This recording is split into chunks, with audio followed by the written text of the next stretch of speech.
Hello everybody, this is TipTop MTG here today with another Magic the Gathering video. In today's video, I'm going to be doing a fun game with custom Magic cards where I generate a random card on Scryfall using their random button, and I'm going to turn that into a commander. And so I've done one video like this, and in that I turned Disintegrate into this commander. And you can kind of see, it has the same themes, it kind of does the same thing a little bit differently, and yeah, it's definitely an interesting little concept of how you could turn Disintegrate into a commander. It's not just turning cards into creatures or legendary creatures, it's about making it something that you'd want to build around and that could be interesting to build around. And so today we're going to do a couple of these, and I'm just going to talk you through my process. And yeah, along the way, if you see any cards that you think you could turn into a commander and leave those in the comments down below. I'd love to read them and give you my thoughts on them.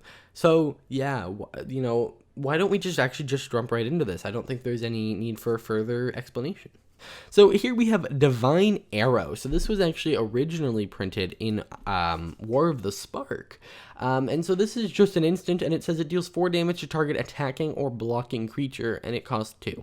So why don't we... I'm going to go write down some of my initial thoughts, and then we can talk about it. Alright, so if I really just wanted to make this, just into a legendary creature, I could do something like this. A 4-cost 0/4 legendary creature elemental, and whenever it blocks a creature, it deals damage equal to its power to the blocking, the creature it's blocking, or something. It could be a 4/4, it could, you could do something, just something along that line, but that's really boring. How would you build the deck around this, other than maybe making it super big? So how could we, in mono white, or maybe adding a color, make this kinda interesting? So here's kind of an interesting idea. I don't know how well this would actually work. So we have Wara of the Divine Arrow. It's a 4-cost white 0/4 legendary creature elemental. Obviously the stats could change, but whenever a creature you control blocks a creature you don't control, you may remove both from combat. If you do, both creatures fight the other. So the idea here is, instead of actually doing combat, you do like weird combat where it's not actually combat. So first strike doesn't matter, trample doesn't matter, and it kind of just turns that off, which is kind of a hate berry kind of thing. And honestly, I'm not a huge fan of it. So I don't know exactly how you would really want to build around this, especially saying white likes first strike. So hating on first strike isn't really that great. I guess lifelink is kind of cool, but I think that this still needs some work. So why don't I mess with this a little bit more? All right, so I now have something kind of completely different. So we have Wara of the Divine Arrow, a 4-cost, and it has an ability. Pay 1. Wara of the Divine Arrow's owner draws a card. Wara of the Divine Arrow deals 4 damage to target attacking creature. Any player except Wara's owner may activate this ability. So it is kind of that white card draw, where white can draw cards, but it's really dependent on your opponent. And, maybe we change this. Maybe this is a Divine Arrow on a stick, but only your opponents get to activate it. And, maybe this is a little bit overpowered. Maybe you up the power cost. But the thing about it is that, yes, I think this would be fine in a multiplayer game. It'd be awful if it was a 1v1, obviously. But how could you build around this? Well, maybe you build creatures that don't take combat damage. You have creatures that protect themselves from this ability, so that all of your other opponents have to kind of think about, hey, am I going to get, Warad, or am I going, is it fine? And generally what's going to happen here is that maybe your opponents are like, oh, okay, 4 damage, yada, yada. Also, your opponent can't, just keep, okay. I'm going to quickly change this. So what I changed was I essentially just made it so that Wara of the Divine's owner draws a card is part of the ability, instead of part of the cost. And the reason I did this is that I didn't want people to be able to mill you using this. So the idea here is, okay, so it has to have a target. So people can't just activate this to make you draw a card. There has to be a target. And in the old way, what they could have done is they could have activated it, and then in response to the activation, activated it again. And because it was part of the cost, you would draw the card before the ability would resolve. But this way, if their creature is not existing anymore, you can't draw a card, which is both an upside and a downside. It means that if your opponent generates infinite mana, they can't just kill you on the spot because, well, there has to be 4 damage to do. It also means that you can kind of counter the ability if you wanted, or if an opponent can counter the ability and you wouldn't draw the card. But yeah, it basically means that you can't just kind of targeted onto a creature. It also means that if you protect your creature, you don't draw a card, which, you know, is disappointing, but I think the fact that you can't be milled by it is really, really, really important. Also think about the fact that your opponents can only activate this when combat's happening. So when you look at this and go, oh my gosh, that's kind of overpowered, think you have to kind of look at it from multiple perspectives. I think that this one is powerful and maybe could go up a mana cost, but I think it would lead to interesting gameplay, and it gives white a way to draw cards while also kind of helping out your opponent. I think it would be interesting. So yeah, this one may need some balancing, but I think the general idea is pretty strong. Next, we have Ankh of Mishra. It's a 2-cost artifact. Whenever a land enters the battlefield, Ankh of Mishra does 2 damage to that land's controller. So we have a hate card here. This definitely feels like a red card. So we have like a red. Maybe we do make it colorless, but we'll give red. It's like no, I think it needs to be red.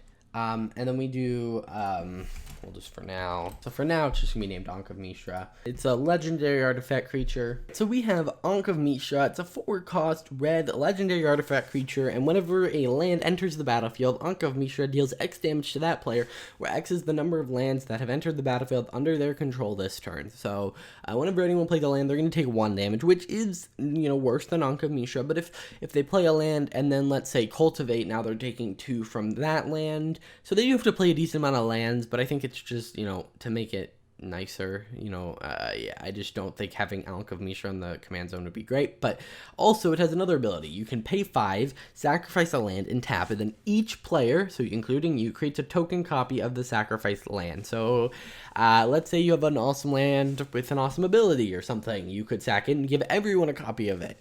Say you have a land with an awful ability on it, one that, I don't know, does something at your upkeep. You could give them something with cumulative upkeep, and then when they eventually decide to not pay it, they don't get the land anymore, so you're not giving them a benefit. But the idea here is that by doing that, you can make more lands enter the battlefield under your opponent's control. Now, my original version of this card, when I first conceptualized it, it didn't say under their control for the damage part, so then you would activate this, 4 lands would enter the battlefield, everyone would take 4 damage. And I guess maybe that's fair, but if I did that, I think it would be... So there are 2 versions. You could either have it like this, or you could have it where when it says sacrifice a land, it says each other player or each opponent, and then it deals like 3 damage to them as well. But this version kind of gives you the token copy as well. So I don't know which one would exactly be better. I actually think the other one would be better, so why don't I do that? Here we have it just dealing X damage, where X is the number of lands that have entered the battlefield this turn. So if your opponent can put lands down at instant speed, that's crazy. Then you can pay 5, sacrifice a land, tap. Each other player creates a token copy of the sacrificed land, so you don't get it. So you are losing a land to do this.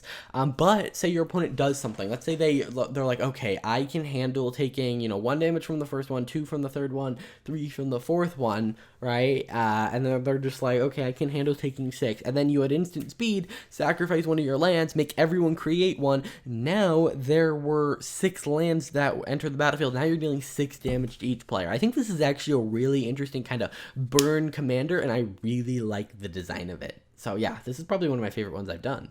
So next we have Amaze's End, which I'm going to switch this over to the normal version.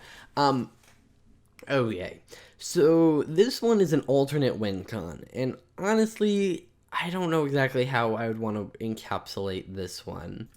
Alright, so I have a plan, and this one's going to be kind of interesting. So this is going to be Forest's End. So it's going to be an elf. Alrighty, so here we go. We have Forest End. 5 cost green, legendary creature elf. You can tap to add green, black, or blue, and you can pay 3 and tap it and return it to the command zone, not your hand, and search your library for a forest card, put it onto the battlefield, then shuffle your library. If you control 10 or more forests with different names, you win the game. And here, just for reference, here are all of the forests that are within the colors of black, blue, and green. You'll notice that there are exactly 10 of them, which might be a little harsh. That means that you do need to own 2 original dual lands. You need to have the shock lands. It is a little harsh. and I understand that, but it's mostly, this isn't actually being printed. So yeah, these are the 10 cards you need to find. It just happens to be that there's the same amount of gates as Forest in these colors. I know there's 11 gates, but whatever. Yeah, it's just a little bit of a fun little spoof, I guess. I guess it's just a little bit of a fun spoof. I guess that's not the word to use, but it's just an interesting kind of alternate for Gates Maze's End. So yeah, guys, that's gonna do it for this video. I hope you guys enjoyed. This one's a little bit different than the last one. But we still had a lot of awesome cards, some fun ones, some ones that are more jokes, like in Forest End. But yeah, if you enjoyed this video, please hit that like button, subscribe, and I will see you guys in the next one. Bye.